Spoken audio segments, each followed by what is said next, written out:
Hey everybody, it's Bree. It is Sunday, March 5th, which just happens to be me and my boyfriend's 8-year anniversary of our first date. Since we're not married, we celebrate that. Because basically once we had our first date, we never parted company again. We basically just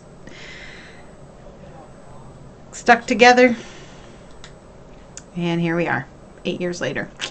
Crazy. Anyway, so I just wanted to give you guys an update about what's going on with me while I'm waiting for my first appointment with my dietitian and exercise physiologist on March 28th. So we still got like 23 days to go, but patience is a virtue, apparently. I'm also having my psych eval that day, which is fine. They told me to schedule, well, I'm basically scheduled for like half a day. 8 o'clock, I'm having my resting metabolic rate tested, and with the exercise person, and then a consult with them, and then I have my dietitian after that, and then I have the psych eval after that. So from 8 a.m. until about noon is what they scheduled me for. So that'll be fun. Yay. I'm excited. The doctor told me I needed to lose 13 pounds when at my first consult before they'll schedule the surgery. I weighed in at 269.6 at the doctor's office that day. So I have to lose 5%, which is 13 pounds. So I'm trying to get down to 256 so I can actually schedule the surgery. Doing a keto diet, I thought I was doing great, but like the first few days after my initial consult, I weighed myself, and that's just to see how it was going, and I had lost 4 pounds, and I'm like, oh my gosh, that's crazy. I lost 4 pounds in like 2 days. That's great. But then I don't know, I think maybe too many carbs were creeping in or something, or I wasn't drinking enough water, because on a keto diet you have to drink a lot of water, and I ballooned back up over 269, and I've just been trying to like figure out what I need to balance to get more of or get less of to lose the weight. So this morning, like, I upped my water intake. I'm getting over 100 ounces a day of water, which is crazy, and trying really hard not to eat any carbs. And I weighed myself this morning, and I had lost 1 pound. So as of this morning, I'm at 268 point something. I don't remember. And so that's that. It's been rough, and I started getting discouraged, and then I watched a few of my favorite YouTubers' videos, like Experiencing Nirvana, and just really remembered that there's a point to all this. There's an end goal, and it's way too early to get discouraged and jump off the wagon before it's even got going. So losing a pound helped. It definitely did. Having triple chocolate mini bundt cakes in the house did not help, but that was a real brain struggle today. We decided, for some reason, my boyfriend let his daughter pick out a dessert thing when we were at Trader Joe's, and that's what she picked and brought it into my house, which is a carb-free house. And she ate it all up with her fingers, even, like a 3-year-old. And I was like, you are 10 years old, use a fork. But she don't listen. Whatever. Anyway, that was a real struggle for me today, because I was just thinking, what would one little bite hurt? One little bite, that's not that many carbs. But it's like, it's just in my head. I don't need it. I just want it. I'm not even a sweets person, but just the fact that it was there made me want to stick it in my face. And that's not okay, but I didn't. I resisted temptation. I sent them home with her, what was left over, and said, keep this, take it away.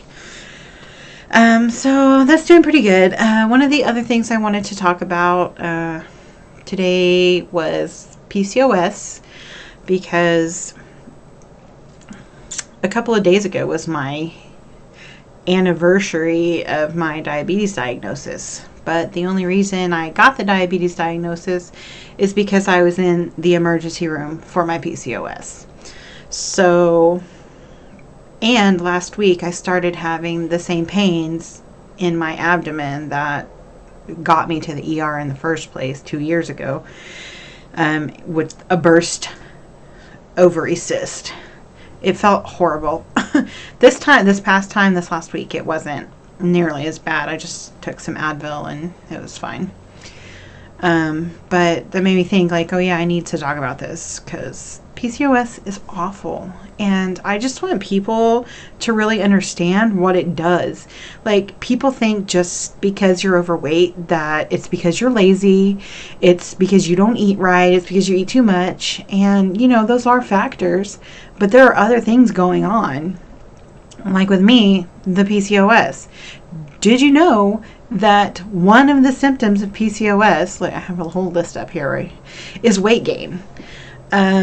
According to the, what is this thing? The PCOS Awareness Association, about half of women with PCOS will have weight gain and obesity that is difficult to manage. Like, with this, your body basically fights to keep the weight on. It will fight you. No matter how hard you try, it will be like, no, we need this fat. We need to keep it. It needs to be there.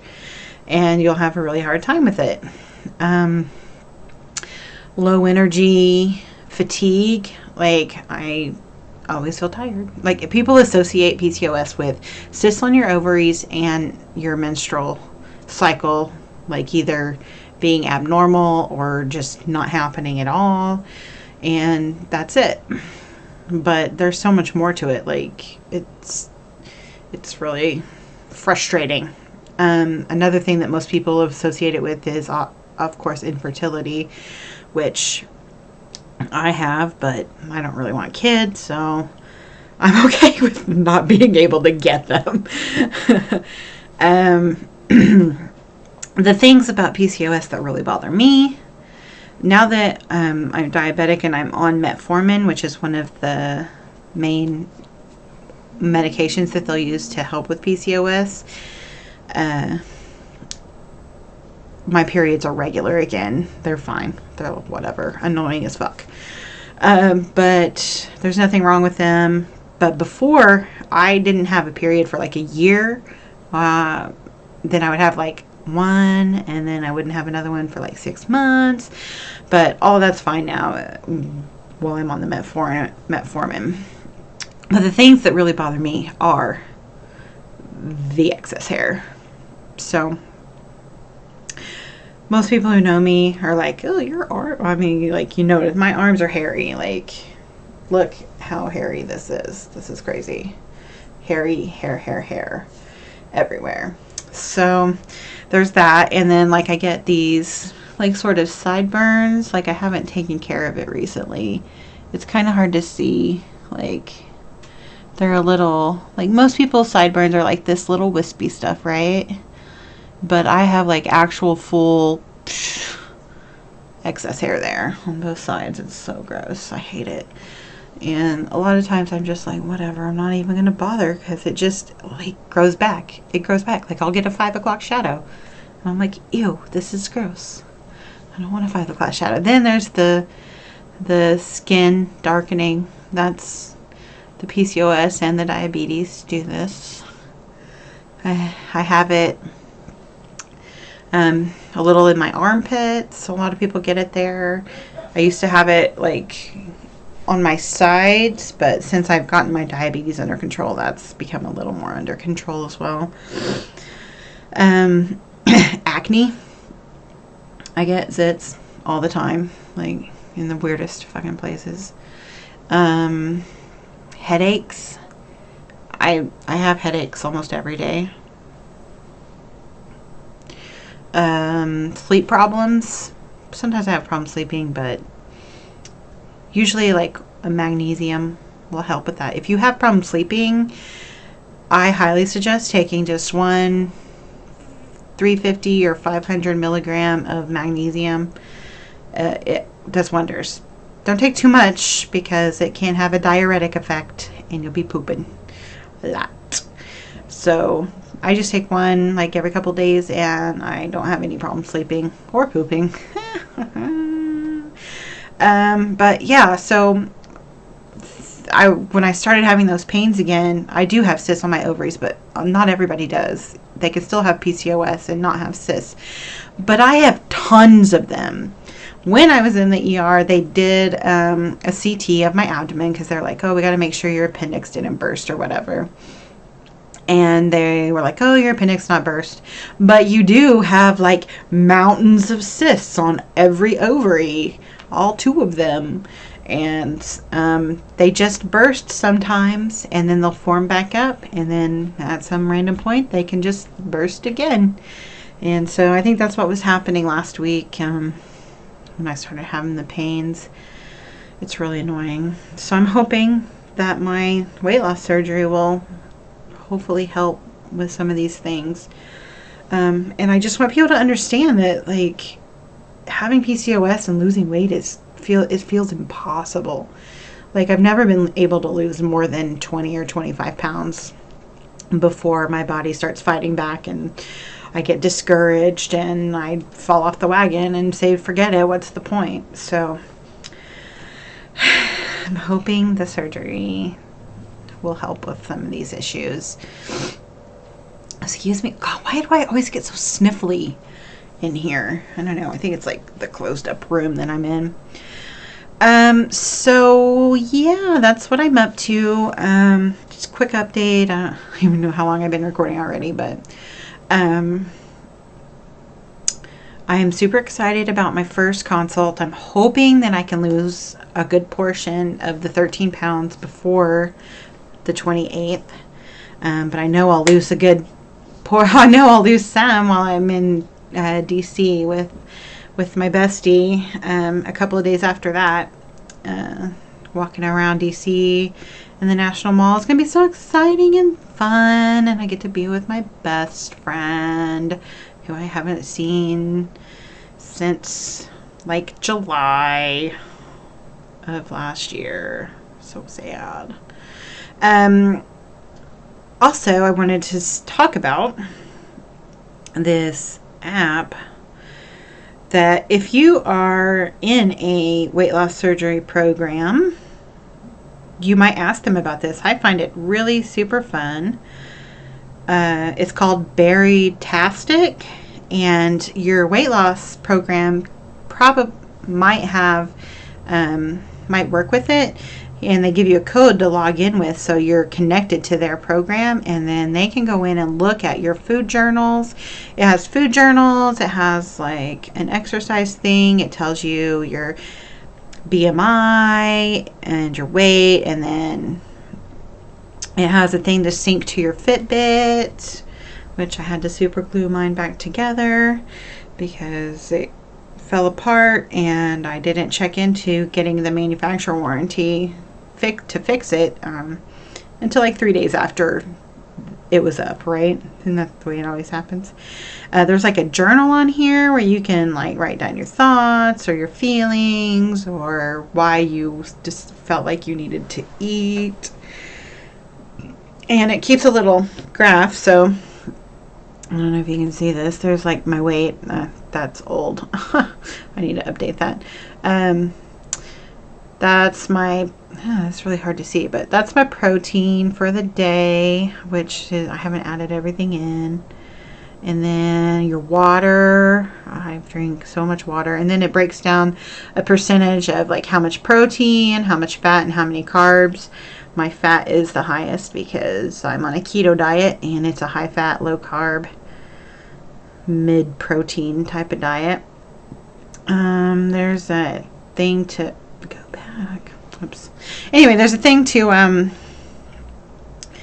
put in your inches if you measure yourself, and then there's a little daily inspirational quote that you can see. Today's is, be thankful for the struggles. Don't let them break you. Let them make you. Then my weight loss surgery program has its own recipes and stuff that you can go look at, and it has my pre-surgery checklist that I can go look at any time. It has all kinds of stuff, reminders, timers, exercise things, and it's really cool. So if you are in a weight loss surgery program, you might see if they participate, and then your dietitian can go and look at your food journals and give you advice and stuff. That's kind of cool. But yeah, so that is about it, I think. Thank you so much to all of my subscribers. I love your faces. They're great. If you have any questions or comments, leave them below and I will answer them. And if you want to follow me on Instagram, I am at Free the Brie. If you want to follow me, Brie. Anyway, have a great week, you guys.